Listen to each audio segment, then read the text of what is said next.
AP రాజధాని అమరావతిలో రెండో విడత భూ సమీకరణకు ప్రభుత్వం అధికారిక ఉత్తర్వులు జారీ చేసింది. 7 గ్రామాల పరిధిలో 16,666 ఎకరాల పట్టా అసైన్ భూమి సమీకరణ చేసేందుకు ఆదేశాలు ఇచ్చింది. పల్నాడు జిల్లా అమరావతి మండలంలోని 4 గ్రామాల పరిధిలో భూ సమీకరణ చేరున్నారు.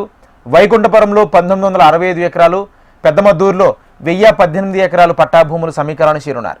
ఎన్రాయ్ గ్రామ పరిధిలో 1879 ఎకరాల పట్టా, 46 ఎకరాల అసైన్ ల్యాండ్, కర్లపూడి లేమల్ల గ్రామంలో 2,603 ఎకరాల పట్టా భూమి, 51 ఎకరాల అసైన్ భూమిని సమీకరించున్నారు.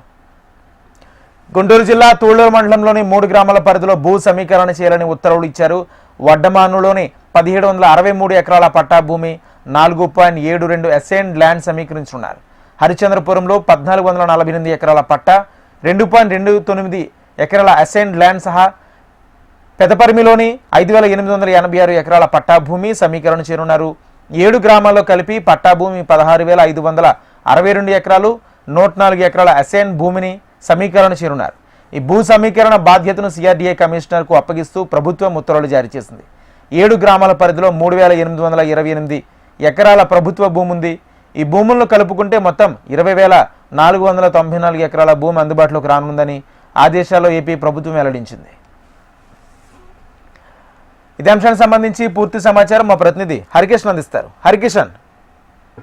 రాజేంద్ర, ప్రధానంగా ఆంధ్రప్రదేశ్ ప్రభుత్వం అమరావతి రాజధాని నిర్మాణానికి శరవేగంగా అడుగులు ముందుకు వేస్తోంది. ఈ నేపథ్యంలోనే మొదటి దశలో భాగంగా 29 గ్రామాల పరిధిలో 33,000 ఎకరాలను సేకరించింది. ఇందులో నిర్మాణాలను ఇప్పటికే ప్రారంభించింది. తాత్కాలిక సచివాలయం అలాగే అసెంబ్లీకి సంబంధించినటువంటి ప్రాంతం నుంచి ప్రస్తుతం శాశ్వత అసెంబ్లీకి సంబంధించి అలాగే గెజిటెడ్, నాన్ గెజిటెడ్ ఉద్యోగుల ఐకానిక్ టవర్స్ ని కూడా శరవేగంగా నిర్మిస్తున్నటువంటి పరిస్థితి ఉంది. మరోవైపు హైకోర్టుకు సంబంధించినటువంటి నిర్మాణాలను కూడా చేపట్టింది. సో ఈ నేపథ్యంలోనే భవిష్యత్తు తరాల్లో కూడా అదనంగా మరింత భూమి కావాల్సినటువంటి నేపథ్యంలో రెండో దశలో భూ సేకరణకైతే సిద్ధమైంది. ఈ నేపథ్యంలోనే ల్యాండ్ పూలింగ్ ద్వారా కూడా రెండో దశలో భూమిని సేకరించాలని చెప్పేసి కూడా నిర్ణయించింది. దీనికి అధికారికంగా ఈ రోజైతే గెజిట్ విడుదల చేసింది. గతంలో మనం చూసుకుంటే కేబినెట్ లో దీనికి సంబంధించి కంప్లీట్ గా మొదటి దశలో 7 గ్రామాల పరిధిలో 16,666 ఎకరాలకు సంబంధించి ల్యాండ్ పూలింగ్ ద్వారా సేకరించాలని చెప్పేసి కూడా తీర్మానానికి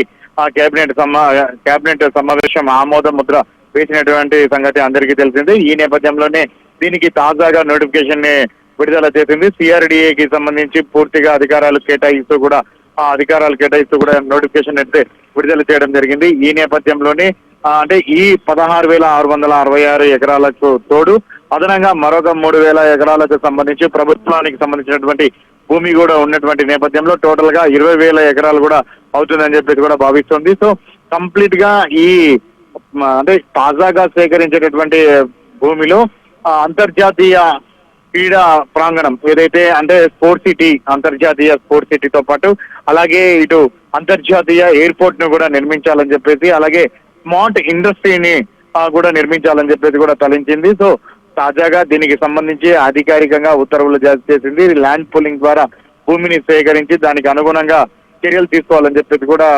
నోటిఫికేషన్ లో అయితే పొందుపరచడం జరిగింది. Rajendra. Right, thank you Harikishan.